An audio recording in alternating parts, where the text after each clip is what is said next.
madaxweyne farmaajo ayaana aakhirkii ay noqotay inuu hadal u jeediyo xildhibaanada golaha shacabka oo kala hadlay muranka ka taagan doorashada madaxweynaha ayaa bilowgiiba xildhibaanada u sheegay inuu meel maray ballanqaad uu horay u sameeyey oo ahayd inaanay cid kale marorsan awoodda baarlamanka sidii dhici jirtay baarlamaanadii kan ka horreeyey wuxuuse madaxweynuhu intaa ku daray in baarlamanku uu sii shaqayn doono inta baarlaman cusub laga dhaariyo xildhibaanada muxaafidka ah iyo kuwa mucaaridka ayaana sacab iyo qaylo ku kala muujiyey sida ay ula dhacsan yihiin warka madaxweynaha ama ay u diidan yihiin waxaan aad iyo aad ugu faraxsanahay ballanteedii aan fuliyey hadda ka hor aan iri ma dhici doonto baarlamaan awood la qaato oo ay madal qaadato ma dhici doonto baarlamaan albaabada la isugu dhufto markii xilligoodu ka harsan yahay muddo hal sano ah alxamdulillah hadda waxay u eg tahay in aan qaadanay sida dastuurka uu qorayo waxaa idin bedelaya xildhibaano la doortay oo keliya taasna ma aha cid aan asxaan ugu samaynayno waxa weeye waa waajibna saaran dalka aysan ka dhicin firaaq dastuuri ah inaysan ka dhicin waana waxaan aaminsanahay waxa xaqiiqo ah annagu inaan nahay dad xora dowlad leh shuruuc leh iyo dastuur marnaba aynan dhegaysan shisheeye iyo waxa ay noo sheegaan oo aan nahay dal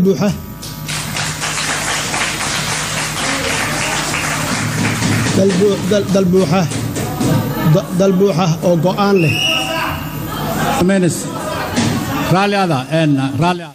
madaxweynaha dowladda federaalka ayaa ku eedeeyey Siciid Cabdilaahi Dani iyo Axmed Maxamed Islaam Axmed Madoobe inay diideen hirgelinta heshiiskii 17 Sebtembar ee sanadkii hore lagu gaaray Muqdisho ee looga heshiiyey doorashada Soomaaliya September 17 heshiiskii ahaa oo ay iyagu qorteen oo ay saxiixeen oo idinku aad u ansixiseen anoo og intiina badan inay raali ka ahayn haddana nasiib darro waa diideen waxaa diiday Puntland iyo Jubbaland nasiib darro si kastaan yeelay waa la hadlay magacyada soo dira adduunkan ugu ceebeynna shacabka Soomaaliyeed san qalbi jabin idinka waxaan samaystay wixii aan rabay waa iga soo kaxeyseen intaasoo jeer iyo tanaasul idin sameeyay waxaan ummadoo dhan baa arkaysay magacyada keena horeyna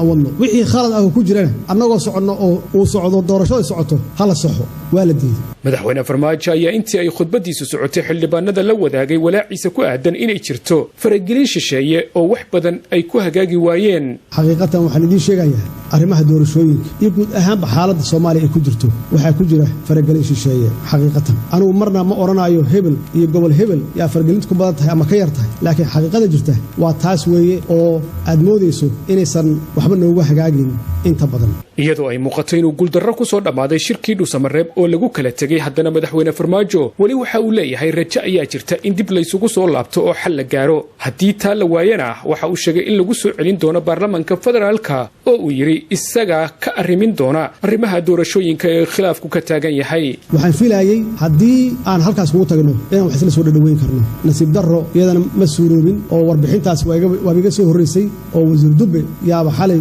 shaaciyay sababihii keenay in hawshaas ay hore u socon laakiin raja jirta waxaan ku ballanay in aan hore u soconno haddii markaan ay sidaas wax naga noqdeen aan u ballanno kulamo dambana aan u sameeyno si aan xal uga gaarno impaaskaas ama hakadkaas na galay waxaan rabaa inaan halkan aan ka cadeeyo inaan diyaar u nahay hirgelinta heshiiskii 17 Sebtembar waxaanan idinka codsanayaa inaad nagu garab siistaan oo nagu garab istaagtaan sidii aan walaalahin aan u qancin lahayn inay qayb ka ahaadaan hirgelinta heshiiskaas 17 Sebtembar taasoo hadday suurto gasho ama suurtagali weydo ay waajib tahay inaan mar kale dib laydinkugu soo celiyo sidii aad uga qaadataan kaalintiina ku aadan arrimaha masiiriga ah ee dalka sida doorashada guud ee qaranka kana midka ah awoodaha dastuuriga ah uu golahan si sharci ah u leeyahay khudbadda madaxweyne maxamed cabdilaahi farmaajo ayaa inteeda badan waxay daarnayd tanaasul uu sheegay inuu ka soo samaynayay arrimaha doorashooyinka tan iyo shirkii Baydhabo ee doorasho qof iyo cod lagu ansixiyay